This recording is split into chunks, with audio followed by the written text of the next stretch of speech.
आप देख रहे हैं न्यूज 13 नेक विचार, हमेशा सच के साथ। वसोवा विधानसभा में आज एमआईएम की चौक सभा वैशाली नगर में हुई, जिसमें हैदराबाद विधायक अहमद बलाला, एमआईएम उम्मीदवार रईस लश्करिया, एमआईएम प्रवक्ता ने जनता को संबोधित किया।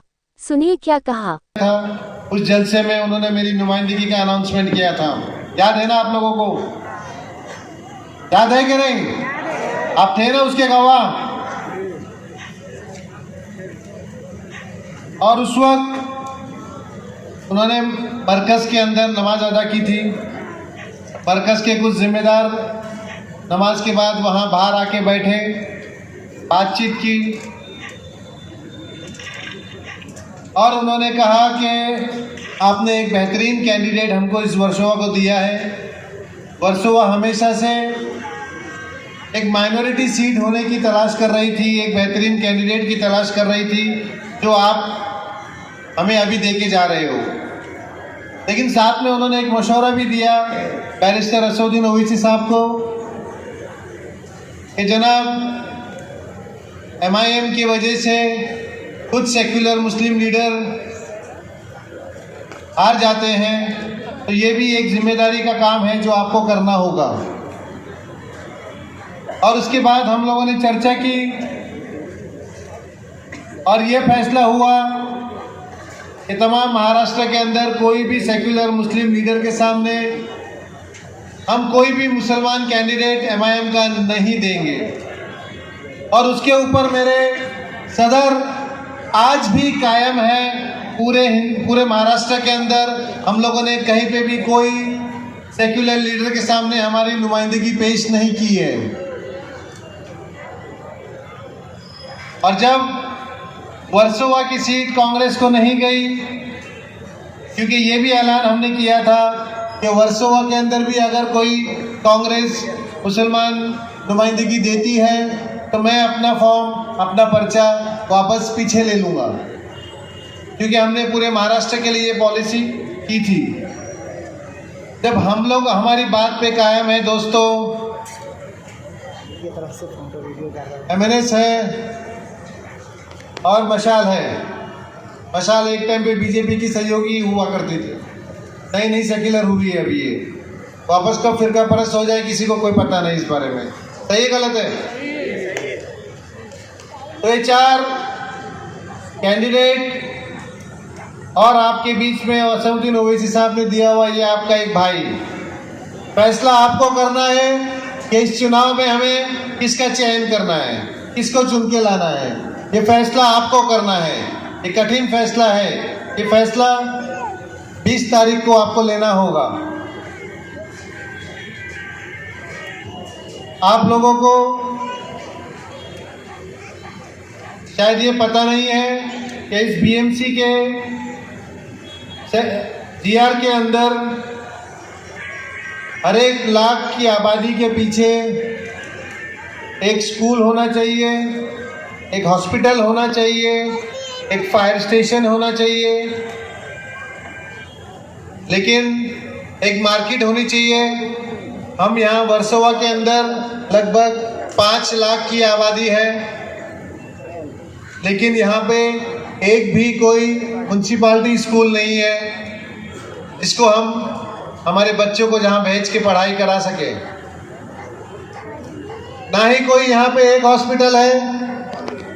हॉस्पिटल के नाम पे हमें ऊपर जाना होता है या ट्रॉमा में जाना होता है। सही है गलत है? तो ये जो चीजें हैं, ये जो काम है, नशीन पे तशरीफ फरमा मजलिस इत्तेहादुल मुस्लिमीन के वर्सोवा विधान सभा के उम्मीदवार जनाब रईस लश्करिया साहब, सदर मजलिस इत्तेहादुल मुस्लिमीन कोई पार्टी, हैदराबाद से आए हुए कॉरपोरेटर्स और स्टेज पे तशरीफ फरमा दीगर मोअज़्ज़िज़ हज़रात, दोस्तों, नौजवान साथियों और मेरी इज़्ज़तदार माँ और बहनों, जैसे कि आप तमाम लोग जानते हैं कि एक इंतखाबी जलसा है, 20 तारीख के रोज़ इलेक्शन है। मजलिस का निशान पतंग है। आपके दरमियान में हर एक पार्टी आएगी और कहेगी कि मैं अच्छा, मेरा उम्मीदवार अच्छा। महाविकास अघाड़ी आएगी, यही कहेगी। मनसे आएगी, यही कहेगी। महायुति आएगी, यही कहेगी। लेकिन आपको देखना ये है कि आपका कौन है, आपकी पार्टी कौन सी है, आपकी जमात कौन सी है, आप इसकी आइडियोलॉजी क्या है। आज पूरे महाराष्ट्र के अंदर 2 गठबंधन इलेक्शन लड़ रहे हैं।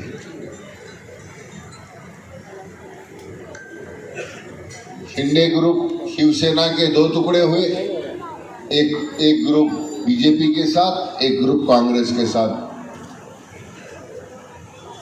राष्ट्रवादी के 2 टुकड़े हुए, एक बीजेपी के साथ, एक कांग्रेस के साथ। अब समझ में ये नहीं आ रहा कि ये शिवसेना कांग्रेस के साथ और राष्ट्रवादी के साथ है, या ये कांग्रेस और राष्ट्रवादी शिवसेना के साथ, या ये कब तक इनका एक गठबंधन चलता रहेगा। आज आकर हमारे बीच में बहुत इस तरीके से मैसेज भेज रहे हैं, इस तरीके से समझ रहे हैं कि हमसे, इनसे बड़ा हमदर्द हमारा कोई नहीं है। जबकि मुंबई की आवाम ये जानती है, जब कभी भी कोई मसला आया तो हमारे मर्दे मुकाबिल हमको मुकाबला करना पड़ता है, तो इन्हीं लोगों से मुकाबला करना पड़ता है। यही हमारे मर्दे मुकाबिल हमको तबाह करने के लिए ठहरे रहते हैं। अभी रईस लश्करिया साहब बता रहे थे कि वर्सोवा पूरे क्षेत्र के अंदर एक भी गवर्नमेंट का स्कूल नहीं है, सरकारी दवाखाना कोई अच्छा नहीं है। एक दवाखाना है 5 लाख आबादी के लिए। आप बताएं विधायक का काम क्या होता है। मैं भी मजलिस इत्तेहादुल मुस्लिमीन का 4th टाइम विधायक हूँ। मैं भी आमदार हूँ। 4 बार से मजलिस ने मुझे टिकट दी है और हमने हमेशा कामयाबी हासिल की। हुकूमत के अलावा अकबरुद्दीन अवैसी साहब तो अपने जेब से कई करोड़ों रुपए खर्चा कर कर गरीब बच्चों को पढ़ा रहे हैं। लेकिन एक विधायक का काम क्या होता मालूम है। मेरे क्षेत्र के अंदर मेरे 15 साल पहले से विधायक खत्म हुए, अब स्टार्ट हुआ, ये कंप्लीट होंगे तो 20 साल होंगे पूरे। मेरे हल्के के अंदर एक कैंपस ऐसा हमने बनाया जिसके अंदर फर्स्ट क्लास से लेके डिग्री तक करके निकलेंगे। एक कैंपस से 10,000 बच्चे पढ़ के निकलते। ऐसे 2 कैंपस हैं। इसके अलावा कई सरकारी मदारिस हैं और मजलिस इत्तेहादुल मुस्लिमीन ने लड़कर गवर्नमेंट से तेलंगाना माइनॉरिटी रेसिडेंशियल स्कूल बनाया पूरे तेलंगाना के अंदर, जिसके 2 स्कूल 3 स्कूल मेरे पास है, जिसके अंदर बच्चे फ्री में तालीम हासिल कर सकते हैं वहां रहकर। तो मेरा बोलने का मतलब ये है कि विधायक का काम ये है कि अवाम की खिदमत करे। आज जो भी पार्टियां आपके दरमियान में हैं वो अवाम की खिदमत करने के लिए इलेक्शन नहीं लड़ रहे हैं, वो सत्ता हासिल करने के लिए इलेक्शन लड़ रहे हैं, वो पावर में आने के लिए इलेक्शन लड़ रहे हैं। मजलिस अगर से इलेक्शन कहीं लड़ती है और अपने आमदार जीत कर लेकर आती है तो उस आमदार का काम है कि अपनी आवाम की खिदमत करे, ना कि पावर हासिल करे। आज मजलिस इत्तेहादुल मुस्लिमीन कोई यहाँ पर नेतागिरी या लीडरी करने का शौक, असदुद्दीन अवैसी यहाँ पर मुंबई पे आके यहाँ पर पावर बनाने के लिए यहाँ पर नहीं आए, आपको लीडर बनाने के लिए यहाँ पर आए हैं कि आप में से निकाल कर लीडर बनाए, आप यहाँ पर हुकूमत करें, आप यहाँ पर अपने मसाइल के लिए लड़ें, यहाँ से हमारे नुमाइंदे चुनकर रहमान असेंबली में जाए और वहाँ जाकर वो हमारे लिए लड़कर हमारे मसाइल की यकसुई कराएं। आज यहाँ पर पूरे क्षेत्र के अंदर एक दवाखाना नहीं है। मेरे असेंबली हल्के के अंदर 100 बिस्तर का एक दवाखाना है गवर्नमेंट का। पूरे तेलंगाना के अंदर मल्टीनेशनल दवाखाने तो बहुत है, खाली मेरे असेंबली के अंदर एक 100 बेड का एक है, 75 बेड का एक है, 150 बेड का और एक बन रहा है। और सबसे अहम बात कि हमने लड़कर एक यहाँ पर क्या बोलते हैं नगर सेवक, एक नगर सेवक के हलके के अंदर 4 से 5 बस्ती दवाखाना है, जिसके अंदर आसपास के लोग जाकर फ्री में मायना करा सकते, फ्री में अपने टेस्ट करा सकते, फ्री में दवाएं ले सकते। कोई बड़ी चीज़ है तो बड़े दवाखाने में जाएंगे, ये छोटे जो डिस्पेंसरीज रहते हैं उससे अच्छा तो ये बस्ती दवाखाने बनाए हैं, कई यूपीएससी बना है। ये तमाम काम आमदार के होते हैं कि हुकूमत से लड़कर लेकर आए और अपने इलाके के अंदर ये काम कराएं। बट मगर यहाँ पर हर कोई खाली सत्ता हाजिर। बात बताइए, ऐसा कोई है यहाँ पर ऐसा जो काम करता है? कोई है यहाँ पर ऐसे? हर मोहल्ले के अंदर मोहल्ला दवाखाना, बस्ती दवाखाना, ऐसी नाम की कोई चीज़ है यहाँ पर? वहाँ पर एक नगर सेवक के अंदर 4 पूरे मेरे विधानसभा के अंदर, पूरे असेंबली हल्के के अंदर 28 से 30 बस्ती दवाखाना है। इसके बाद यूपीएससी है, 100 बेडेड हॉस्पिटल्स है, नर्सिंग होम है। ये काम करने का है।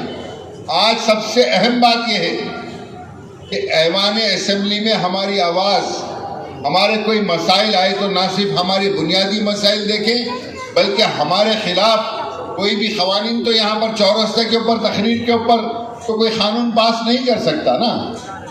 अगर कोई मसाइल आते हैं तो ऐवान पार्लियामेंट या ऐवान असेंबली में आते हैं, तो वहीं पर हमारे नुमाइंदे हो कि हमारे खिलाफ कोई क़वानीन आए तो उसके लिए लड़े। यही क़वानीन वक्फ का बिल आया था पार्लियामेंट के अंदर, कौन ठहर कर आवाज उठाया? ये आज बड़ी बड़ी बातें करने वाले सोडो सेक्युलर शिवसेना के पूरे एमपियां पार्लियामेंट का हाउस छोड़कर बाहर भाग गए। अगर लड़ा तो सिर्फ बैरिस्टर असदुद्दीन अवैसी वहां पर हर मसले के ऊपर। मैं अक्सर एक किस्सा सुनाता हूं, यहां भी सुनाई दे रहा हूं, तो जानबूझ के सुनाता हूं, आंख और जहन खोलने के लिए। बहुत गौर से सुनिएगा, नसीहत आमेज किस्सा है, ये इतिहास के पन्नों से है, सच्चा किस्सा है। ये हिंदुस्तान में एक बादशाह थे गुजरे मुसलमान, उनके बारे में बहुत से लोगों ने सुना होगा, जिन्होंने नहीं सुना वो सुन लें। हिंदुस्तान में एक मुसलमान बादशाह थे, नाम नहीं लूंगा बादशाह का, वरना ये सब कल बुला लेंगे मुझे, महाराष्ट्र के चुनाव में आप फलां बादशाह को क्यों लेकर आए।